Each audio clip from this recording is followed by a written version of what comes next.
What's the most infuriating case of double standards you've come across? For purposes of this story, I have two little brothers. They do not share mothers. We were eating breakfast with the mother of one of them. The other one is a picky eater. He has issues with texture, but he never complains. Just powers through as best he can. She got up to get coffee, and they traded plates. Her BO son had almost cleaned his, and her stepson had eaten about half before the trade. Then they both got up and took their plates to her like they'd finished, and she accepted them both as done.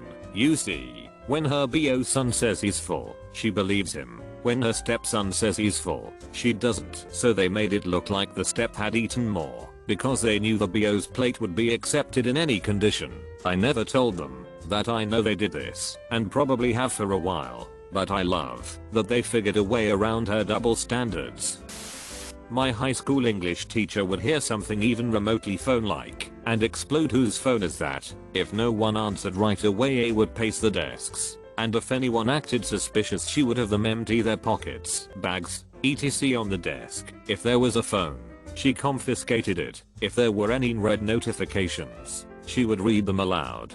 But every now and again, she would do her whole explosion, then glance down and giggle and say, "Oh, it's my phone," and then text away. Also, she was a terrible English teacher. Middle-aged woman I used to work with was always complaining about her son-in-law, and one day she was complaining to me and saying how he doesn't clean her daughter's car off when it snows, and that is something the man should be doing. And I responded with, "Sure, but how would you feel if you said the same thing about dishes and being something the woman should do?" She paused and then said she never thought of it that way, lol.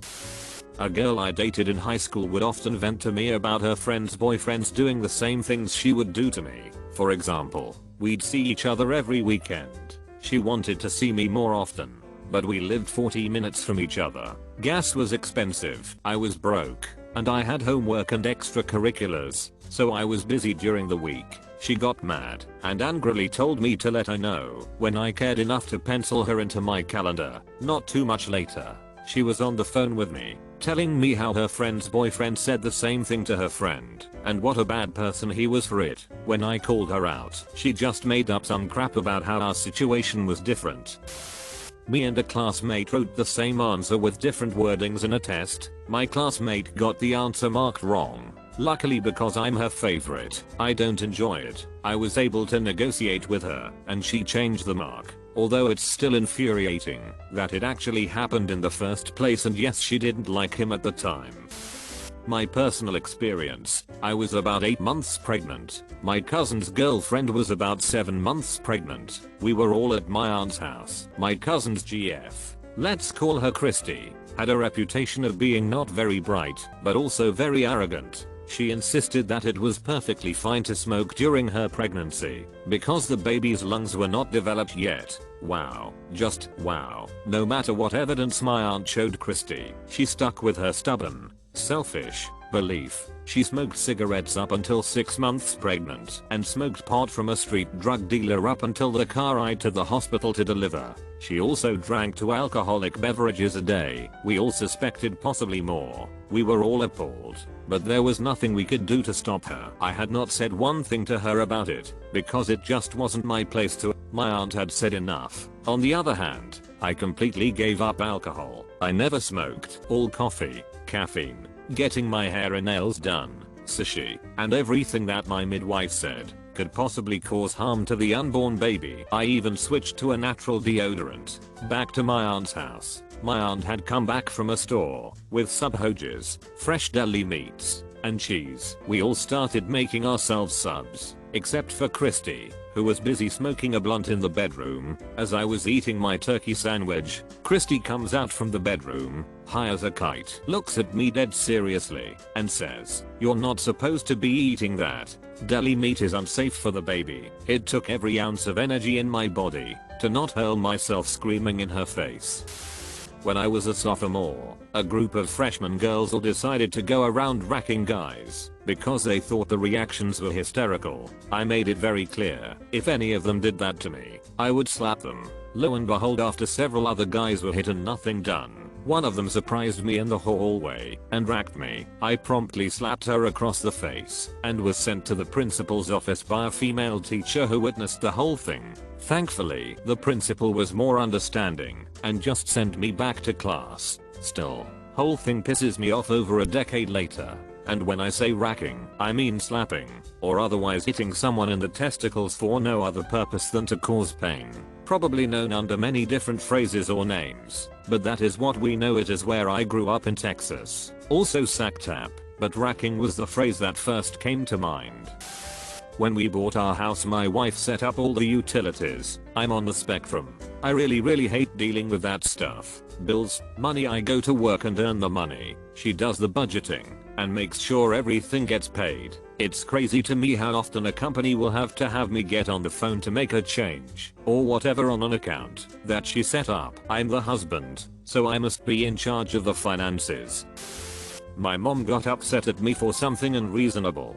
She called me and was instantly shouting over the phone. I was angry in return, and both my parents were upset that I could possibly be upset with them because they do everything I could ask for, including the basic requirements to raise a child, not including any sort of emotional support of course, and providing numerous mental health problems. The next day, my dad was talking to me and explained she was just upset and that if you start a conversation angry and fighty, then the other person will be defensive reactively, meaning I was instantly angry with her and she was just being defensive. I took this as an opportunity to prove I wasn't in the wrong at all. I explained to him that he's right, but when I picked up the phone, she was instantly shouting.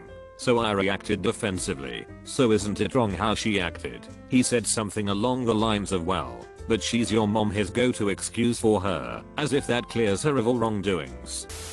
Someone at work had a crush on me because he thinks I'm pretty. Everyone is supportive of him, and they even encouraged him to court me. When I told them I didn't like him because he's not that attractive, they got upset with me. They are telling me to give him a chance and that I should not decide on liking someone based on looks. How come I was the only one getting the heat when both of our feelings are just based on each other's looks?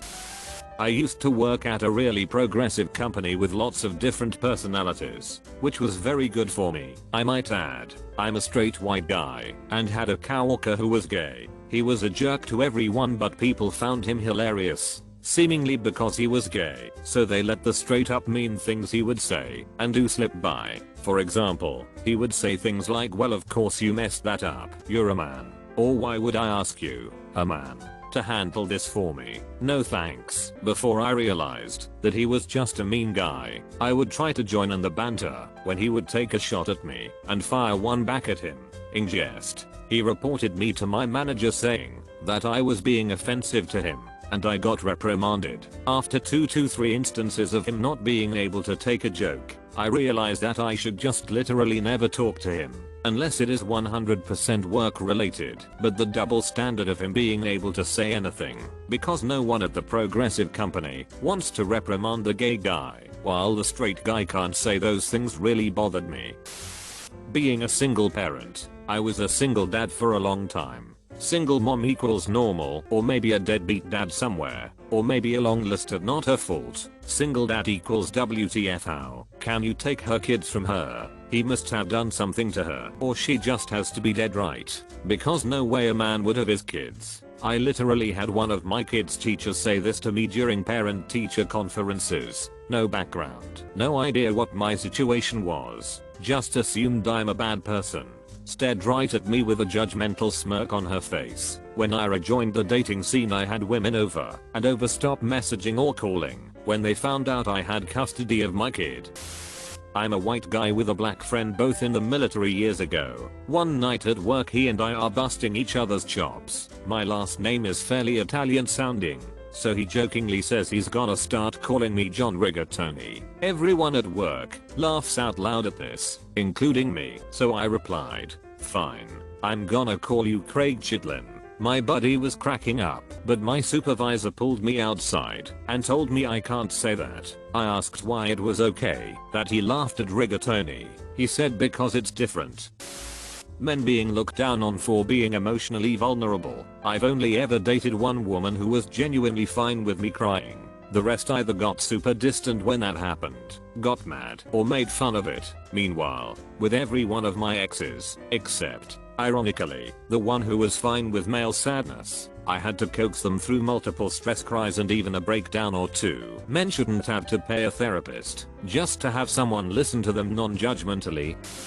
Does anyone have a link to the story of a guy whose child almost got kidnapped? It was a story where a man was waiting for his wife outside a store with their child in a stroller. A woman just walks up, screams that he's kidnapping her child, grabs the stroller, and calmly walks off. The man got tackled and beat by everyone there, to the point of having broken ribs, and all the while he was screaming that the baby was his and she was the kidnapper. It was only stopped because the wife came out and confronted the woman, who just calmly let go of the stroller and walked off without anyone stopping her. When the police got there, the husband was reprimanded for looking suspicious.